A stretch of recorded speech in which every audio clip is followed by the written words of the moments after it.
Good evening, folks, and welcome to the live stream. I hope you're all very well this evening. Let's see who we have on tonight. We have Michael Warner. Great to see you, Michael. We have Mandy. Great to see you, Mandy. Hope you're well tonight. Master Templar is here. We also have Reagan Elite. Great to see you, Reagan. Make sure to check out Reagan Elite's YouTube channel. Freckle Punny, great to see you. Ruth is on. We have Raven 1983 Witch. Wim is here. Great to see you. Mad Monks is on. Aki's Mad. Great to see you, Aki's Mad. We have Stefan, great to see you. Old Dog New Tricks, great to see you too. Hope you're well. Rosemary, great to see you. Hope you're fine tonight. Michael Smith is here.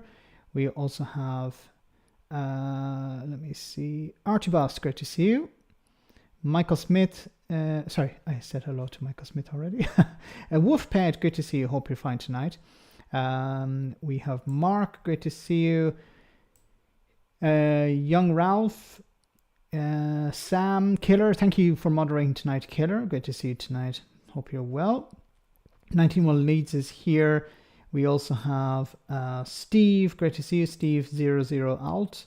Suzanne, great to have you on. Hope you're well. We have also, I try and say hello to as many people as possible. Thank you so much for coming on tonight. We have Shell, great to see you. Roisin is here. We also have Frederick, great to have you on. Jim, Steve, another Steve, Richard, Christina, great to see you. EJAJ is on. Tories don't get tasered, love that name.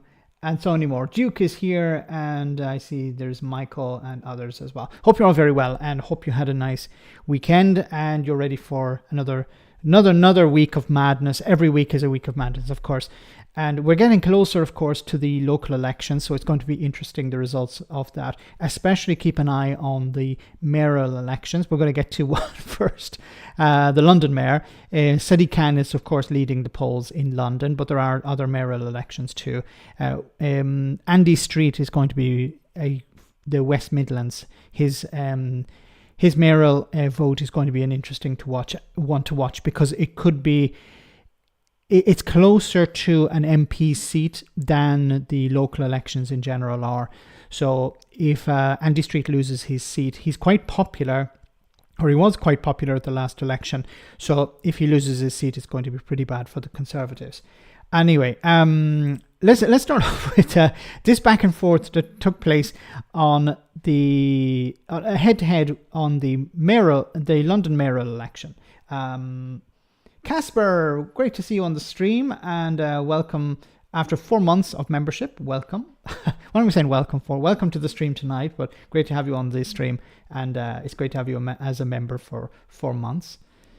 Anyway, let's jump into this. Let's go on that free school meals point first. Susan Hall, will you commit to it? Yes, I did, and I actually committed to it before Sadiq Khan did. So there's no I did, and that can be documented. That has been documented. I've agreed. Yeah. Documented where? Yes, and it's going ahead for another year. You're going to keep universal free school meals? Yes, and when we look at the cost of living, perhaps we should remember that Sadiq Khan has put up council tax by 70% since he's been in. We'll come to that in just a moment. You said relatively recently, though, didn't you, that you thought the idea of universal free school meals was wrong, that it would allow for the children of millionaires to receive a free school meal at the expense, perhaps, of children who would need it. But nevertheless, I said I'll continue it. So you've had to change your mind on this? No, I said I'd go ahead with it. You said it was a bad idea, and now you're saying it's a good idea. Remember, Susan Hall is the best the Tories have as a candidate. Can you imagine all the people who failed? Maggie Pie, great to see you on the stream, and congratulations on 9 months as a member. Whoever still votes Tory must be barking mad. Yes. I think I'm still trying to struggle who this 20% is that are still voting for the Conservatives.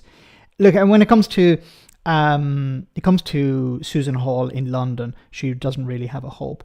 And the more she speaks, the more she reduces her chances of winning. It's documented out there, the late last year, before Sadiq Khan said he would do it. So you're not opposed to the principle of taxes paying for free school meals for already wealthy Londoners? For children that need feeding, I would think that they should have a nutritional... That's not universal. So what is she doing here? She's pivoting. She realises, okay, if I move back to the centre, if I abandon the far right, there's a chance that I could pick up some votes. So if I try to emulate Sadiq Khan, I have a better chance of winning than if I don't know, run as a Tory. So maybe this is what she's trying to do. High quality meal. And that's what we've agreed to continue for another year. How much does that cost? 140 million. Sadiq Khan, you would continue this on for children in secondary school? Well, congratulations, you've got the Tory candidate perform a U-turn live on air. No. Let's be quite clear, because Zoe was there, as indeed was Rob, last week, where I promised to extend free school meals permanently in primary schools if I'm elected, universal free school meals. And the Tory candidate said the phrase, there is no such thing as a free lunch. My promise, if I'm re-elected, is to ensure, as long as I'm mayor, every child that goes to a state primary school receives a nutritious free meal. And let me tell you the great news. I've been speaking to parents, teachers, experts over the last 7 months. Better attendance, better attentiveness, better productivity. Parents are less stressed, like Holly, because they know their child is eating a decent meal. So what was it about what Sadiq Khan said last week that you now agree with, Susan Hall, on this question of free school meals? I've said all along I would continue the policy. I've said that all along. Last week you were telling, I think, another broadcaster that you disagreed with the principle behind it. I think the term free, I actually said there's no such thing as a free. So her problem was not with the policy, it was with the wording of the policy, that there's no such thing as a free... Oh my goodness. Does anyone actually believe that's what she meant when she said... I don't remember when it happened, but I remember seeing her being interviewed about this, and she said, look, why are we giving all these free school meals also to rich parents? We shouldn't be doing this. This is a waste of money. Her policy was, well, you know, if we're going to continue it, it should be means tested. But if you means test it, there's a cost related to means testing it. So it's actually cheaper just to give it to everyone, and even richer families to take advantage of it, or in many cases they may just not take advantage of it.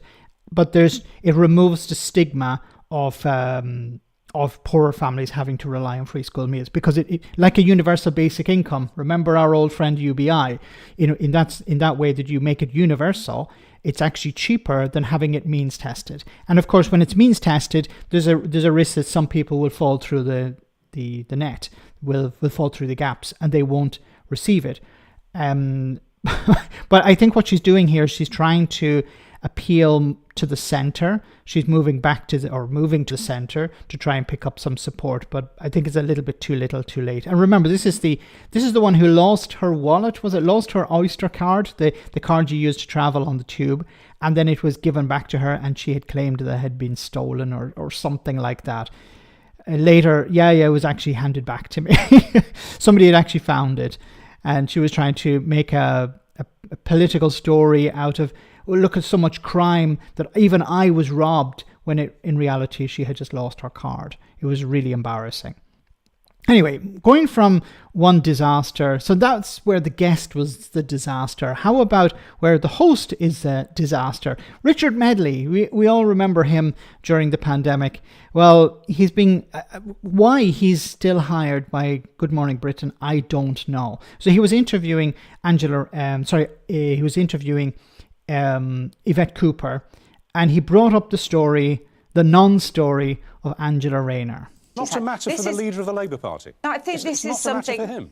This is something that happened, 10 years ago, before Angela was an MP, around the sale of her council house, and Angela has been very clear both about following the advice that she's received and also welcoming the opportunity for the proper authorities, the police and the HMRC. Is Keir Starmer, is he frightened to look at it because of what he might see? Because that's the message that's coming over. No, Richard, I think what Keir Starmer's doing is focusing today on tackling rural crime, which is going up much faster than in urban areas. No, but it is also about saying this is what Keir Starmer's focusing on. So Keir and I are going to be talking today about rural crime. That was actually one of the reasons I was doing interviews this morning, was to also be able to talk about our plans to cut rural crime by having more neighbourhood patrols in rural areas and to be able to have stronger laws. Have you seen the paper? Have you seen the paper? Have you seen the paperwork? Have you seen the paperwork? But have you seen the paperwork? No, I said no. You have. You haven't. And I wouldn't expect to, because I think that's about the advice. He's so desperate to make this into a story. There is no story here. Like, you even had the Tory MP who was responsible for starting this out or giving it more energy, who was asked, okay, what crime do you think Angela Rayner committed? And he refused to answer the question. And I said, the reason why he won't answer the question is because when it's discovered that she didn't commit a crime, then he'll have to answer a few questions. Like, Richard Medley is more interested in Angela Rayner's non-story than, for example, crime in the countryside. Angry Pagan, great to see you on the stream. 14 months, over a year. Wow, congratulations. Susan Hall is the English MTG. What's that crazy American woman, Trump supporter? IDF equals Daleks. Truss is a rotten lettuce. Trump is a demented carrot. And Sunak is Baldrick. Well said. Got mugged by her Oyster card on the tube. If Susan Hall became a professional clown, she'd single-handedly bankrupt the whole industry. Well said, Brad. Yeah, that's her career. You know, she won't become mayor of London, but she could become clown of London. She could do pretty good in that business. Someone about their personal finances, and we don't just routinely publish personal finance information in this country, and it is right that there should be proper authorities should be able to look at it. I was suggesting that you look at it. I wasn't suggesting you publish it, although that is another argument. I was simply suggesting that maybe you, somebody quite senior, let's say the Labour Party leader, should have a look at it. And it seems improbable, the reasons that you're giving. Oh, well, it's a matter for the police, it's a matter for HMRC. It's also a matter for the leader of the Labour Party. If it's a problem for the deputy leader and her image, it's a problem for the leader and his. Yeah, but I think I'd just say this, Richard. I don't go around looking at the tax and legal advice that my colleagues have, and I don't think you do either. I think... I'm just looking at the comments. Wayne says, ask him if he's been shoplifting wine again recently. I understand why the Conservatives... Daily Blase, great to see you on the stream. Make sure to check out Daily Blase's YouTube channel. Want to focus on this. There is an investigation underway, and Angie welcomes that. But I understand why the Conservatives want to focus on that. I think most people across the country actually want to know, what's the difference going to be for their cost of living? What's the difference going to be made on our border security? What's the difference going to be made about the National Health Service? Those are the issues. Exactly. And this is not to deflect away from Angela Rayner. If Angela Rayner... See, the thing is, the Tories have been looking for some dirt on the Labour Party or senior members of the Labour Party in order to distract. And they thought, okay, let's go with Angela Rayner. She sold her council house 15 years ago. Let's try and dig up some dirt on her over that. No, we couldn't find anything. Okay, what about capital gains? Did she pay capital gains? Check into that. No, there's no problem there. Okay, what about the electoral... she was registered to vote in one area and then she was living in another. Isn't that something we can use against her? And there's nothing really to use there. So there is no story here. The right-wing media is trying to make a story out of it. And I'm not saying this to defend Angela Rayner. If there was something to be seen, the police would have investigated, and the police have basically said there's nothing to investigate. But this is Richard Medley, of course. Okay, moving on. So, Sunak's defence pledge sets trap for Keir Starmer. Yes, so Rishi Sunak has said that what he's going to do is, when it comes to defence spending, he's going to increase it to 2.5% of GDP. And of course, this is going to, he said it's going to continue until 2030. Now, of course, Rishi Sunak will not be around in, 6 years. He mightn't be around in 6 weeks. So it's easy for him to say, yeah, what we're going to do is we're going to commit to spending 2.5% of GDP by 2030. This was originally a Boris Johnson promise. I think it was back in 2022, he said we're going to increase spending in military spending up to 2.5% by 2024. Now, of course, Boris Johnson's no longer around as an MP or Prime Minister, so it was easy for him to say that at the time. But this could be a way of course, trapping Keir Starmer. So it says here, according to Beth Rigby, on the plane from Warsaw to Berlin, Rishi Sunak was buoyant as he briefly chatted on the travel to the travelling pack. Having delivered his hat-trick of welfare reforms, the Rwanda bill, and now a big lift in defence spending, which he hasn't explained how he's going to pay for. He was a prime minister who clearly feels on the front step after a torrid few months. He looked like a man enjoying the job. Ali said the prime minister has spoken a lot about the spending decision, with his current foreign secretary, Lord David Cameron, who has formed in prioritising these decisions, having committed to defence spending. Committed to defence funding back in 2010 when he was prime minister in the face of competing spending demands. The prime minister thought about this a lot. That is why it's so detailed today, said one government source. The big decision he announced in this election year is to increase defence spending by 2.5% by 2030 was a choice. He could have committed to funding for schools, the NHS and local government, but for the Prime Minister, it was the right choice. The Tories are getting embarrassingly desperate. Yes, this, of course, is a desperate attempt to appeal, to show that they care about the country. Thanks so much, Maggie Pie.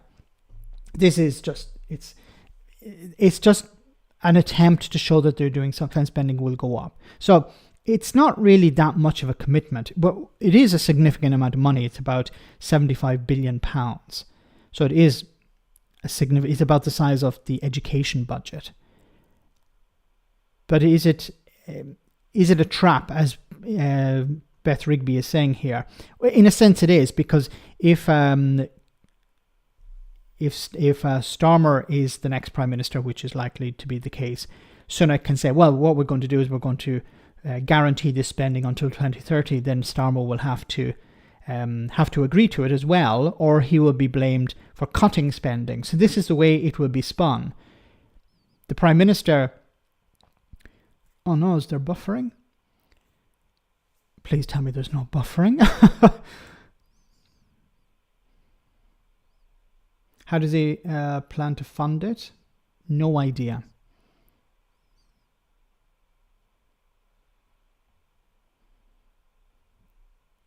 Am I having buffering problems? No. Okay. Okay now. Sorry, it must be a YouTube thing because I've upgraded the hamsters. Max, have you got a clip of the question Pippa asked? His face was the picture. No, I haven't seen the clip. I heard about the clip where Rishi Sunak was asked a question and he started talking. He was meant to pass it over to the NATO General Secretary, and instead he started talking about the Labour Party and Jeremy Corbyn. Maybe if he didn't go around antagonizing the world, maybe we wouldn't need as much. T1000 hamster, yes, something like that. Anyway, how is this a problem for Keir Starmer? Of course, it's a problem if Sunak promises to do something pretty significant on the world stage, like increase defense spending to 2.5% of GDP, then if Sunak doesn't follow through, if Keir Starmer doesn't follow through, then of course Starmer will be blamed by the right-wing media and accused by the right-wing media and the Tories of cutting defense spending, not being serious about this. So I think it's a real problem. It could become a problem because it's Rishi Sunak saying we're going to do X, knowing that he won't even be around to see it. Hamster upgraded to gear gerbils. Gear gerbils. Sunak running away to California to make Cameron's escape post-reference look like a rookie bank job. Yes. Look, Rishi Sunak probably has another few weeks. When the local election results come in, it's going to be an absolute disaster, and he's going to be booted out probably after that. Because if they lose the mayoral elections like Andy Street, if they lose something like 500 council seats, it's going to be very difficult for Rishi Sunak to continue. So I think it's going to be a case of out you go. But I think he'll probably pull the lever and call a general election then, because he won't be willing to go along with that. Just a few other stories here. Is patriotism a problem? Our panel discusses. So, of course, today was St. George's Day, patron saint of England, and my best wishes to fans from England. Max unleash Nightbot. Yes, I have to look into Nightbot. But my issue with patriotism is that patriotism for me is wanting the best for the nation. So the country is made up of people. The people of the country, they're the nation. And how can someone call themselves a patriot if they don't have a problem with, for example, food banks or homelessness or poverty in general or children going hungry? How can you be happy with that? How can you be content with that? That's not good for the nation. So a true patriot is somebody who's critical of the nation, critical of the current status of the status quo, and tries to improve things, try to make things better. Friendly consideration, Labour have committed to more on defence. Yes, they have already said, although they have added the caveat, thanks one angry pagan, they have added the caveat that it will depend on the current state of the finances. So it is a little bit weaselly to say, yeah, we will spend 2.5% of GDP on defence, but it depends. You could say, well, what we're going to do is we're going to provide free school meals for everyone, be in school or not, if we can afford it. So, you can promise anything and then just add, if we can afford it. Yes, unfortunately, the Rishi Sunak's, the sad situation of Rishi Sunak's bill passing through Parliament yesterday, and then the news this morning of five dying in the Channel is. None of these people have had to die. If the UK had agreed with the French to set up a processing centre in Calais, these people could have been processed in Calais and avoided crossing the Channel like this. But unfortunately, these policies exist to keep a few, let's call it a spade, keep racists happy. And look, being concerned about immigration is not the same as being a racist. The racists don't want solutions. The racists just don't care. They're happy to see people die in the sea. People are. If somebody's concerned about immigration, they want something done. They want processing centres set up. They want safe channels set up. They want people being given the opportunity to work.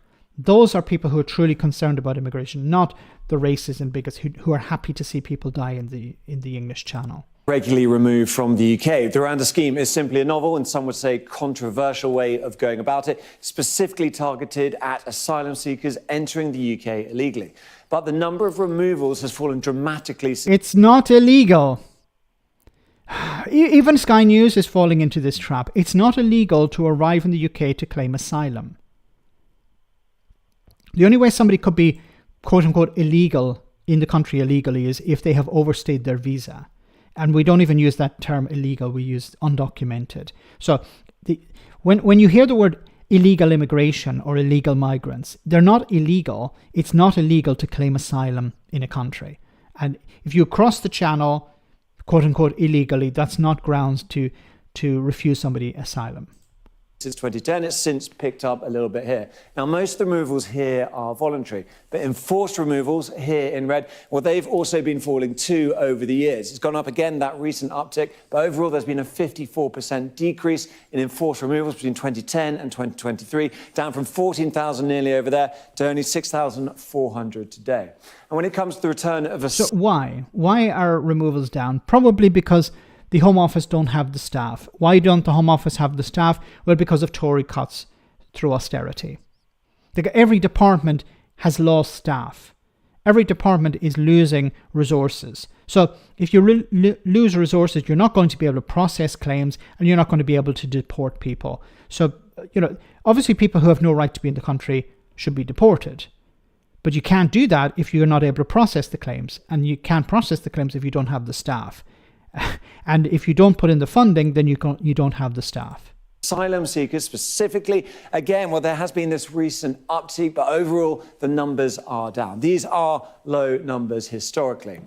But the UK still removes more than most countries. In fact, we have the third highest number of enforced deportations in Europe in 2023, just behind France here, significantly behind Germany. It is hard to compare like with like because the number of removals depends on how many people have been told to leave in the first place.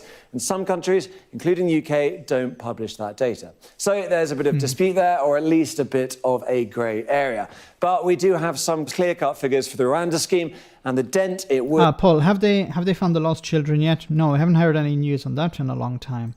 ...or wouldn't put in the number of asylum applications processed in the UK. In 2023, there were 67,337 applications for asylum, that big number up there. Now, nearly 30,000 of those were people arriving in small boats, people arriving illegally, as the Rwanda scheme would have it. So how many can Rwanda take each year? Well, as it stands, it's this very small number over here, 200, not much of a dent at all. Now, But Tory ministers said that it's uncapped. But Rwanda has said our capacity is 200. There's a bit of a difference between 200 and uncapped. That 200 could increase with capacity over the time, and the government says the scheme will have a deterrent effect, lowering the number of people making crossings across the channel in the first place. But it is an expensive bet to make. The bill we're due to pay Rwanda for the next 5 years, taking 1,000 asylum seekers. Now, how many hospitals could you have built with £661 million? How many schools could have been built or upgraded, fixed? Remember all the schools that have problems with RAC? How many schools could have been fixed with £661 million? This is not money that you actually invest. This is nothing. There's nothing in return for this. £500 million for 200. Madness. Yes. It's uncapped at 200. The hostel they have already takes 100. Nothing about 50 million that Rwanda is going to... Yeah, the extra 50 million that they're going to receive. And Labour have said that they're going to get rid of this policy, and they should, because if they don't, the UK government will continue to have to pay money to Rwanda, even though no one will be going there. Because as it stands, would be £661 million, or more than £600,000 per person removed. It's absolutely nuts. Okay, guys, we're almost at the halfway through the stream, so I'll just take a short comedy moment, and we'll be back in just a jiffy with more serious stuff. Hope you enjoy this.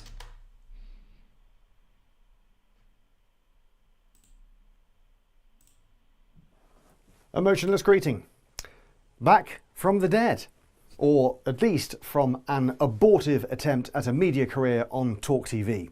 Bitter sniff. Aware that while everyone hated me during the pandemic and thought I was a smug, insufferable prick, the fact I'm now surrounded by a wonky cabinet of incompetent, racist, twatty teenagers makes me look positively statesmanlike.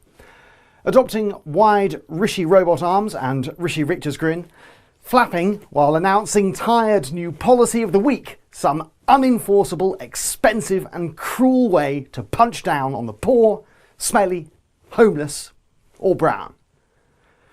Let's be honest, ideally all four. Weird emotional step change move to defensive thumbs, rejecting calls that we're doubling down on a policy that was only ever designed as a distraction by a giant cum-filled haystack. Talking about the general election despite not calling one, insisting Labour has no plan and that we are sticking to our plan. Whatever that is. Taking question from journalist. Deep sigh. Desperately clinging on to power face. On behalf of everyone, asking when you're calling this fucking election.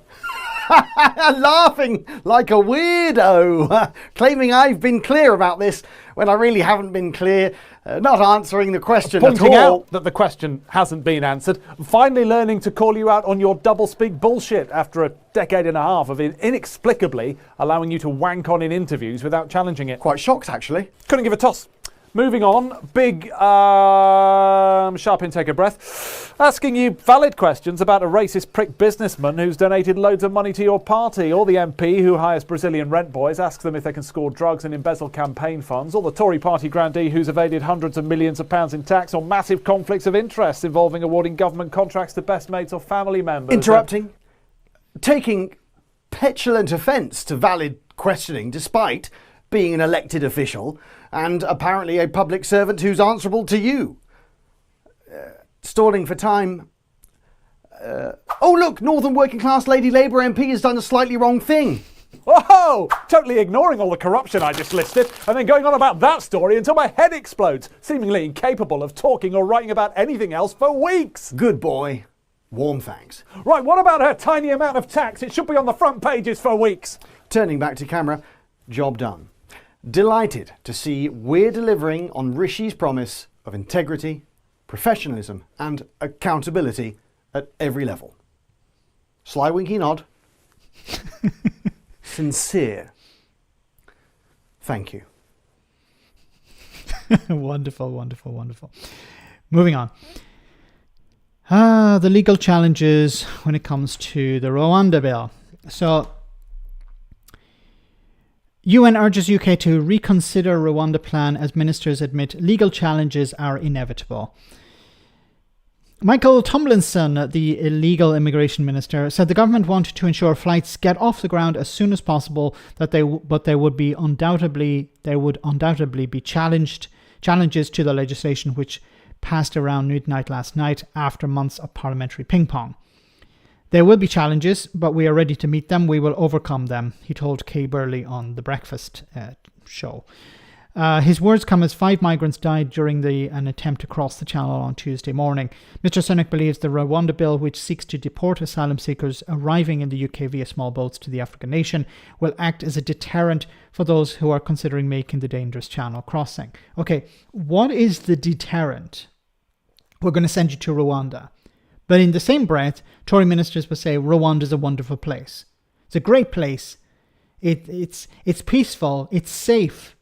So then how is it a deterrent? Like if they said, we're going to send you to hell, then that could be a deterrent because most people believe hell is a horrible place. But if you're saying that Rwanda is a wonderful place, then how is that a deterrent? And of course, people can claim asylum from Rwanda. So what's to stop somebody from, let's say for the sake of argument, arriving in the UK, getting deported to Rwanda, and then this person arriving from Rwanda and claiming asylum in Britain? That could happen. Mr. Sunak believes Mr. Tomlinson declined to give extensive details on the Rwanda flights, including which commercial airline and airports will be used, saying there are those who are determined to stop this, and if I go into details such as to that with you, then this will help those who are wanting to stop this. So he's saying that, well, I can't give the information about the airline or the airport because that would just attract protests. But we're going to find out eventually because it's going to be very difficult to hide this. Like if they're talking about sending hundreds of people on a weekly basis, it's eventually going to come out where this airport is and which airline is flying them. Now, I don't think any of this is actually true. I don't think they have an airport. Maybe they have an airfield. It's possible they have something, but commercial airlines, I don't think commercial airlines are going to touch this with a barge pole because it would damage their reputation. Like, are they going to put asylum seekers on regular flights with security guards, or are they just going to charter airplanes and fill them up with passengers who are going to Rwanda? Like, how is this going to work? And if it's discovered who the airline is, which airline it is, then you're going to see massive boycott. You're going to see protests outside the offices of these of the headquarters of these airports or these airlines. So this is going to be damaging their reputation. And for what? Unless the contract is so massive that you just retire on it, unless you don't want to run a business anymore, I don't see what airline would get into bed with the Tories over this. Like maybe they can have an airfield, but then it begs the question, you're going to provide security at that airfield until you start sending people? Like how much is that going to cost? To secure an airfield and keep it ready to go for how many weeks? Another 10 weeks? No, there are of course no questions about how much that's going to cost. He will just helicopter them over to Rwanda. That'd be probably cheaper. He could use one of his donors' helicopters. Just, okay, get 3 people in at a time and take them over to Rwanda. Or he could, ask for a bigger helicopter, a Chinook. I don't know, a Chinook has the range all the way to Rwanda, but maybe he could refuel along the way. Not sure where, because you could be in breach of international law, landing in France maybe, or in Spain along the way to refuel. That could be a problem. The RAF have said no, and there are international legal implications. The ECHR said no. Countries may choose to uphold this ruling. Yes. Look, I don't see the RAF... the Tories can try and force the RAF to get involved in this, but as I said, when it comes to the civil service, the civil servants don't want to be facing a tribunal in the future. I don't think senior members of the RAF would be happy to be helping Rishi Sunak by breaking international law. They what would be in it for them, especially the RAF? Because if it's a private company, some people may look the other way to take a backhander. Maybe it's some donor or something. Maybe Michelle Moan can do it. Maybe she can charter a flight for them, instead of using one of her boats. But the RAF, can you imagine senior members of the RAF, flight commanders and what do you call it, air marshals? I don't remember the ranks. Commodores or whatever. No, Commodore is the Navy. I forget. I don't know much about the military. But anyway, the wing commander or whatever. I don't think they would be happy to throw their reputation in the bin just to help Rishi Sunak out. Stop bombing the Middle East and North Africa and allow climate change to ruin Africa. Then there wouldn't be many refugees in the first place. Yes. A lot of the refugees coming are as a result of war and climate change. And, what we could do is try and help these countries, help them deal with climate change, help them to a path of peace, which, of course, requires political effort and money. But it seems to be much cheaper for right-wing politicians in Europe. And I'm not just talking about Britain here. Thanks so much, Brad, for that super chat. And so well said. It's much cheaper for right-wing politicians in Europe just to blame the immigrants. We see it in Italy with Meloni. We see it with Rishi Sunak in Britain. It's easier just to blame the immigrants, blame the asylum seekers, and not on why they're actually leaving the countries in the first place. If we focused on that, then we'd have fewer people coming in. We could try and help them out. Oh, my goodness. But when it comes to sending people to Rwanda, I don't know how they're going to do this. And of course, there will be legal challenges under the Human Rights Act and the European Convention on Human Rights. Didn't Boris hire an Airbus A321 and he spent £900,000 painting the RAF Voyager with a Union flag? Yes. What happened to that? So many things. There's so much corruption and so much cronyism and so much rubbish that has happened over the last number of years. We just can't keep track of it all. Rwanda being a landlocked country. That's a bit of a problem, with Michelle Moan and her yacht. RAF Air Commodore, Brigadier 1-star General. Thank you so much, Chatty Rat. Climate change won't be reversed. Helping the countries with adaptation and mitigation, however, would be properly useful. Yes, that's right. The new Doctor Who is the son of Rwandan refugees, I believe. Wow, that's going to rub some gammon the wrong way. But then they always hate Doctor Who anyway, so they just look for a reason to complain about that. 99% of our arms deals come with one caveat. We get all operational data. That's true.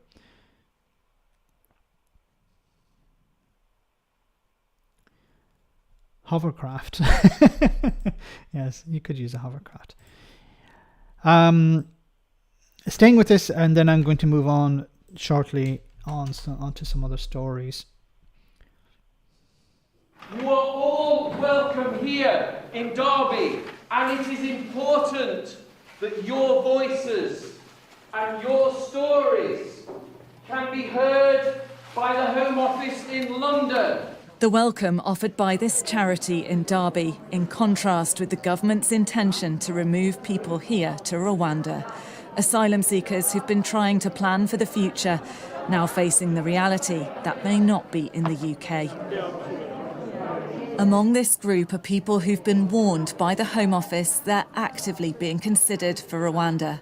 Hamza, who's from Iran, arrived on a small boat in 2022. He's had this letter telling him the government has evidence that before he claimed asylum, he was in France, and says it may ask Rwanda whether it would admit him. I'm very stressed, he tells me. I don't know what to do. All I can think about is this letter and Rwanda. He says his wife has already warned him if he's sent to Rwanda, he'll never see her or their 2-year-old again. Their plan had been to join him in the UK. And for everyone still waiting to hear the outcome of their asylum claim, the concern is no news means bad news. They're thinking too much, about Rwanda. People are losing sleep over it. They can't even sleep. They're thinking too much. Farhed came from Sudan last July, where he claimed. Isn't it great that we finally actually hear from the refugees and asylum seekers themselves, instead of just seeing images of them on boats or seeing them, with bags on their backs, or people commenting about them. It never, very seldom do we actually see interviews with the asylum seekers themselves for them to explain what, to describe what they've gone through and the problems that they've faced. Maggie Pie, thank you so much for that super chat. The Tories will have to fly their own DIY planes. Yes, that we could get Boris Johnson used to make buses, wasn't it? Maybe they can charter him, commission a few aircraft with Boris Johnson. That would be interesting to see. He was tortured, but after crossing continents to get to the UK, now faces a flight back to Africa. Really, I'm pretty sad. But I don't have any option I don't have any option. I can't do anything. Just I will be patient.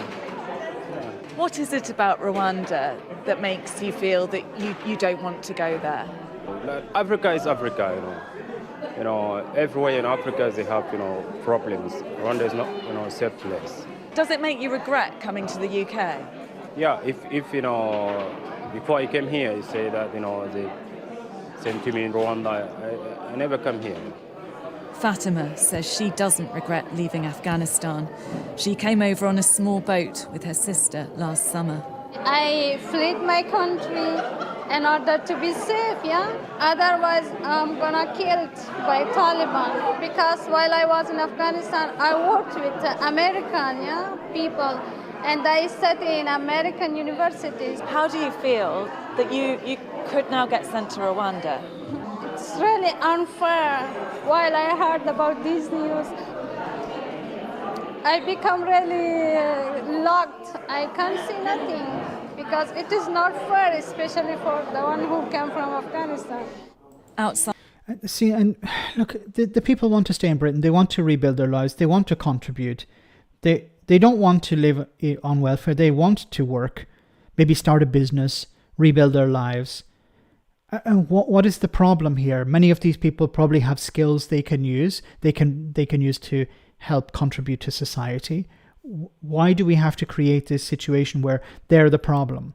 This is, of course, I keep saying this is about the Tories trying to find a political tool to use against the opposition, the Labour Party. We're tough on immigration, without realising that immigration is necessary. If the British the population in Britain is declining, so you need to replace it. Either create an incentive for people to have children, which means investing in housing, investing in healthcare, investing in childcare. If you're not going to do that, then you need to rely on immigrants to fill the gaps. And what you're doing is you're putting up barriers to people who have skills, people who want to rebuild their lives in Britain. What's happening is criminal, yes. What would happen if a British person fleeing this country?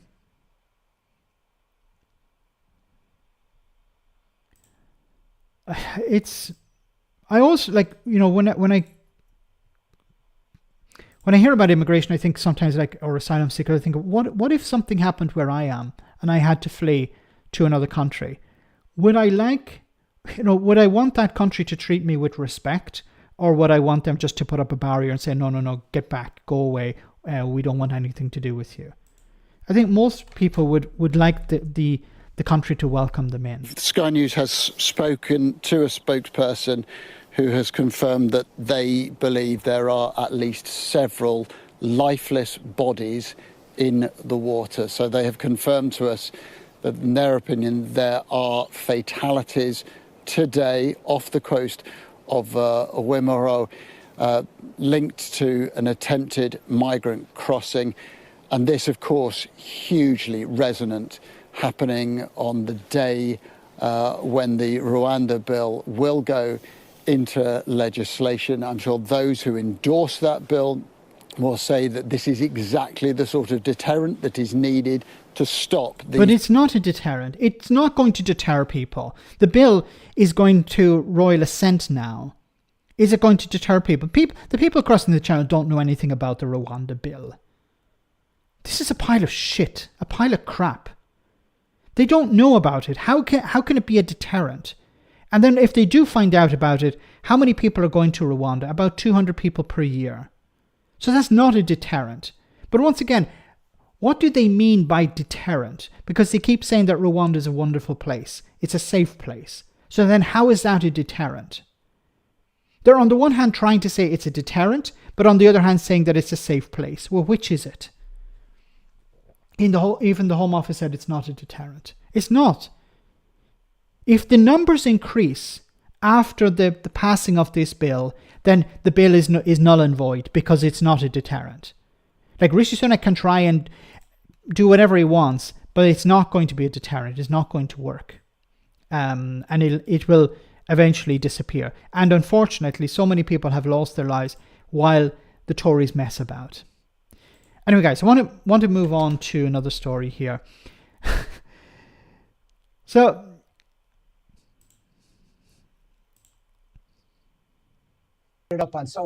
I want to show you this interesting video. Interesting is doing a lot of heavy lifting. Well, let's just put it out. It's an interesting video. It says here, someone has been watching too many How Did Hitler Do Public Speaking videos as ever an epic fail. So this is a right-wing party in Ireland who had a bit of a disagreement with other members of the party. Let's hear what this guy had to say. Media, because Mr. Reynolds is an idiot. And the problem with Mr. Reynolds being an idiot, as he referred to himself, I had no respect for his intellect. No, I did not. I have never had any respect for Mr. Reynolds' intellect. And you say to yourself, well, if you didn't have any respect for Mr. Reynolds' intellect, why did you make him the deputy leader of the National Party? Precisely because I had no respect for his intellectual ability and therefore thought he was a malleable individual and therefore thought in practical terms that control of the National Party was entirely in my hands and would continue to be entirely in my hands and was entirely safe because James Reynolds was too stupid to do anything about it.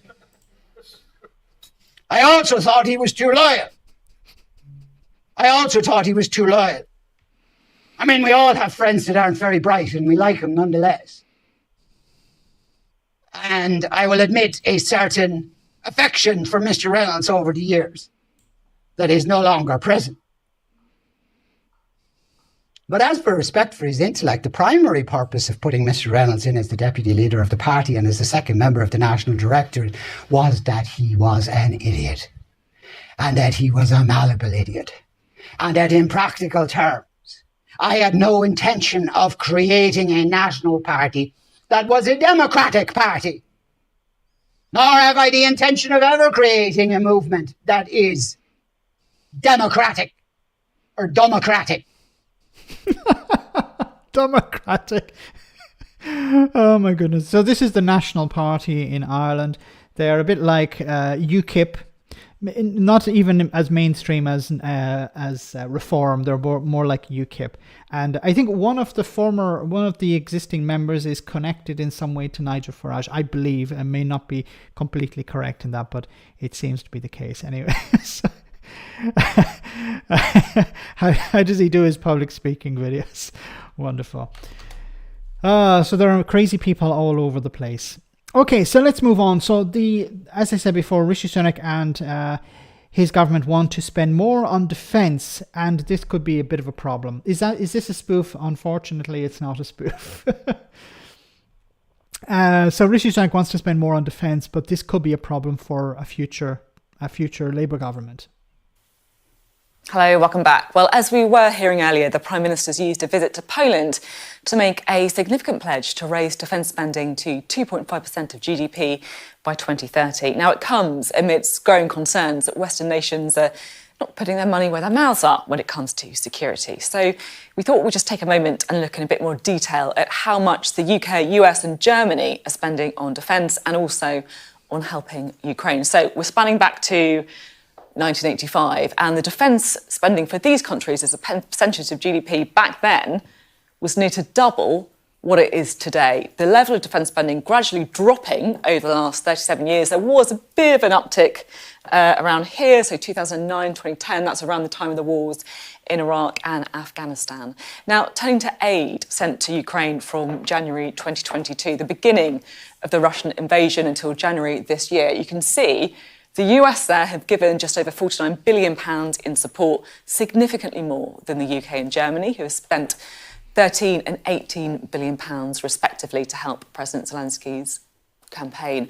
Now, these figures don't take into account the recent announcements by the UK and the US. So the UK today pledging a further £500 million in aid to Ukraine, so taking their total contribution up to nearly £14 billion. But the US House of Representatives have agreed on an additional £49 billion worth of aid packages over the weekend. So that takes their total contribution to just over £107 billion, just to put that all into context for you. Which is a significant amount of money. Now, when it comes to funding, when it comes to GDP spending, remember, as GDP increases, defence spending will increase.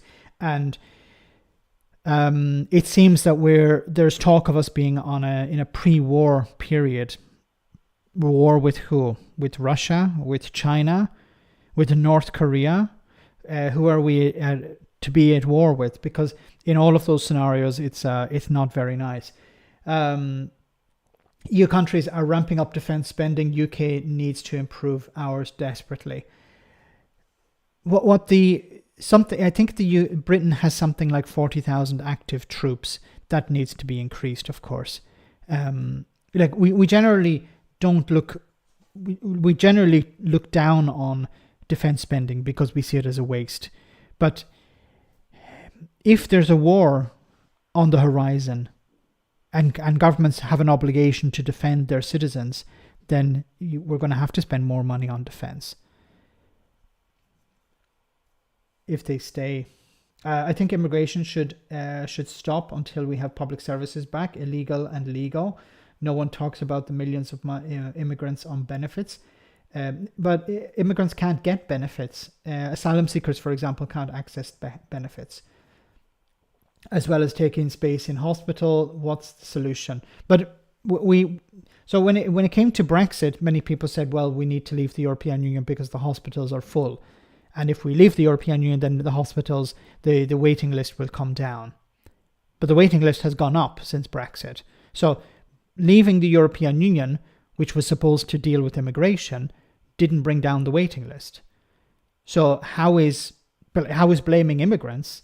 How is it their fault that the NHS is in such a state? Could it be possible that it's the Conservative Party who have not properly funded the NHS over the last number of years, and when it came to funding, a lot of that went into the private sector? So instead of blaming immigrants, perhaps you should look at what the Tories have been doing over the last 14 years.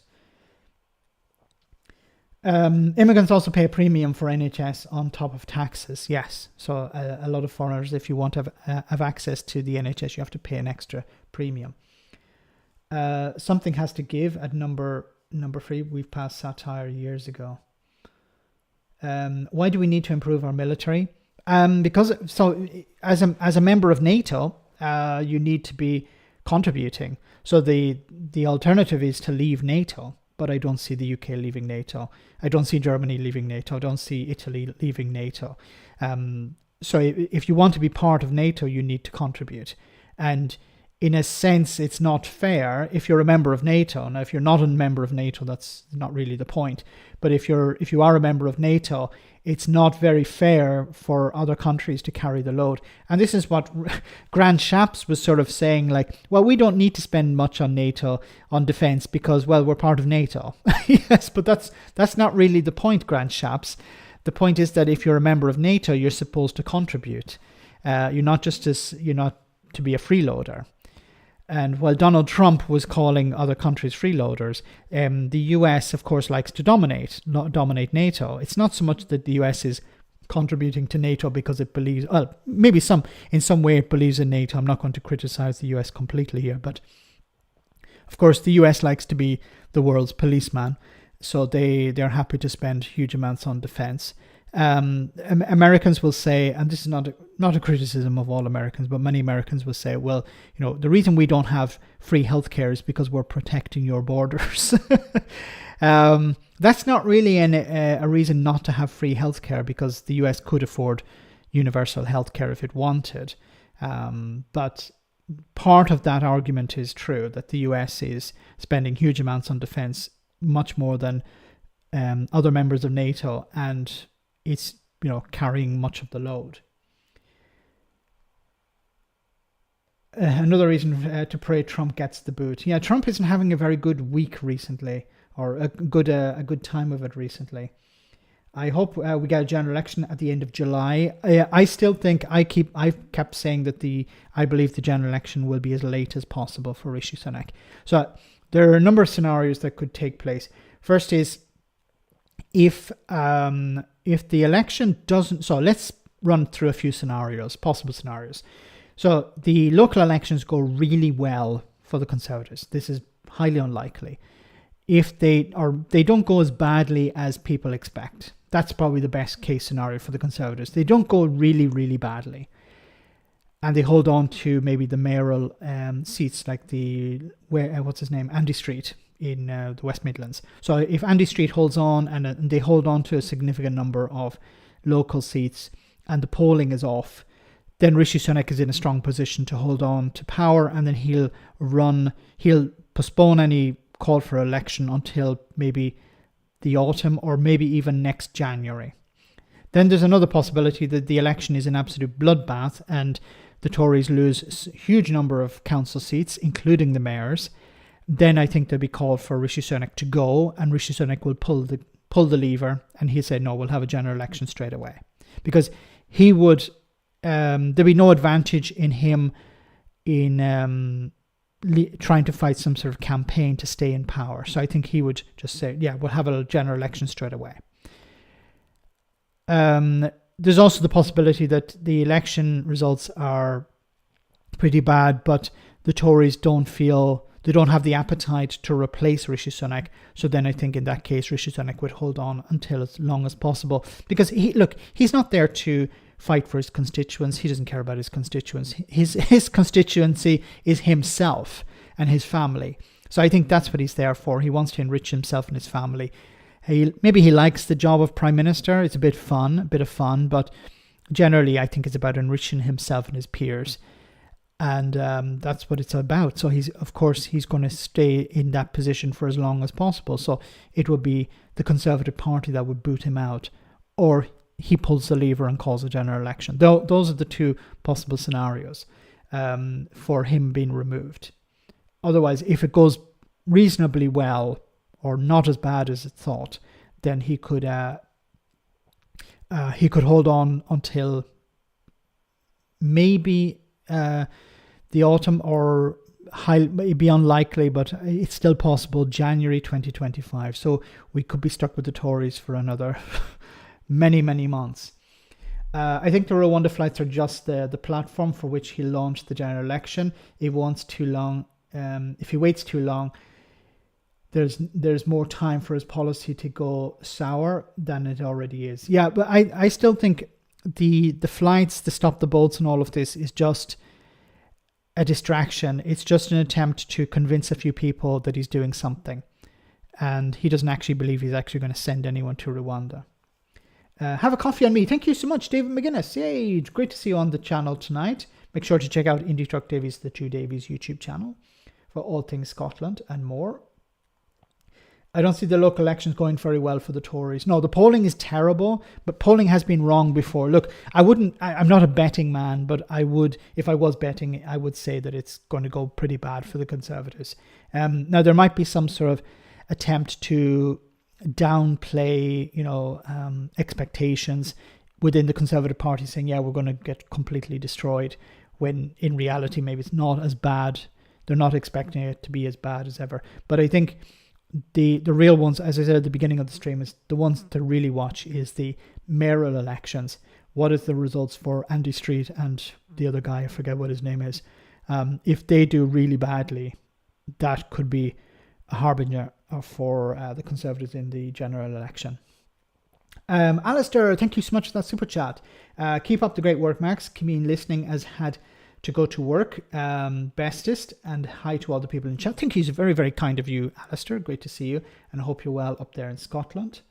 I don't like Labour, but the Conservatives certainly deserve to lose.